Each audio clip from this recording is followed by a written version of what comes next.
Pope Francis एक महान आध्यात्मिक नेता और समाज सुधारक।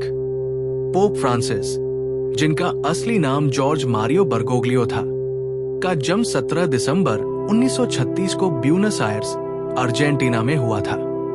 वे रोमन कैथोलिक चर्च के 266वें पोप थे और 13 मार्च 2013 को इस पद पर नियुक्त हुए। वे पहले लैटिन अमेरिकी पोप थे और 1300 वर्षों में पहले गैर यूरोपीय पोप बने। प्रारंभिक जीवन और शिक्षा। पोप फ्रांसिस का बचपन बैरियो डे फ्लोरेस नामक एक मजदूर वर्ग के इलाके में बीता। उनके पिता रेलवे कर्मचारी थे और उनकी मां गृहिणी थी। उन्होंने पब्लिक स्कूलों में पढ़ाई की और हाई स्कूल में रसायनज्ञ के रूप में तकनीकी डिग्री प्राप्त की। 21 वर्ष की उम्र में वे गंभीर निमोनिया से पीड़ित हुए, जिसके कारण उनका दाहिना फेफड़ा आंशिक रूप से निकाल दिया गया। इसके बावजूद उन्होंने अपने जीवन में आगे बढ़ते हुए 1958 में सोसाइटी ऑफ जीसस में प्रवेश किया और 1969 में पुजारी नियुक्त हुए। धार्मिक यात्रा और पोप बनने की राह। 1973 से 79 अर्जेंटीना में जेसुइट ऑर्डर के शीर्ष नेता बने। 1992 ब्यूनस आयर्स के सहायक बिशप नियुक्त हुए। 1998 ब्यूनस आयर्स के आर्क बिशप बने। 2001 पोप जॉन पॉल द्वितीय द्वारा कार्डिनल बनाया गया।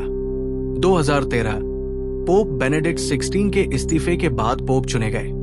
पोप फ्रांसिस की प्रमुख विचारधाराएं और कार्य। सादगी और सेवा।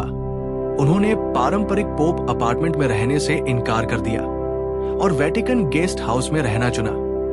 गरीबों की मदद। उन्होंने चर्च को गरीबों और जरूरतमंदों की सेवा के प्रति अधिक सक्रिय होने के लिए प्रेरित किया। पर्यावरण संरक्षण लॉडर्टो सी नामक अपने प्रसिद्ध दस्तावेज में उन्होंने पृथ्वी की देखभाल और जलवायु परिवर्तन के समाधान पर जोर दिया। धार्मिक संवाद और सहिष्णुता। वे विभिन्न धर्मों के बीच भाईचारा और संवाद को बढ़ावा देते थे। युवा पीढ़ी को प्रेरित करना।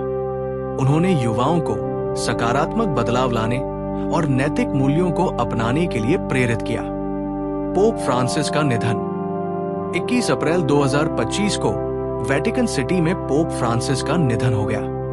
वे 88 वर्ष के थे और अपने जीवन काल में उन्होंने विश्व शांति, सामाजिक न्याय और पर्यावरण संरक्षण के लिए कई महत्वपूर्ण कार्य किए। उनकी शिक्षाएं हमें प्रेम, दया और न्याय की राह पर चलने की प्रेरणा देती हैं।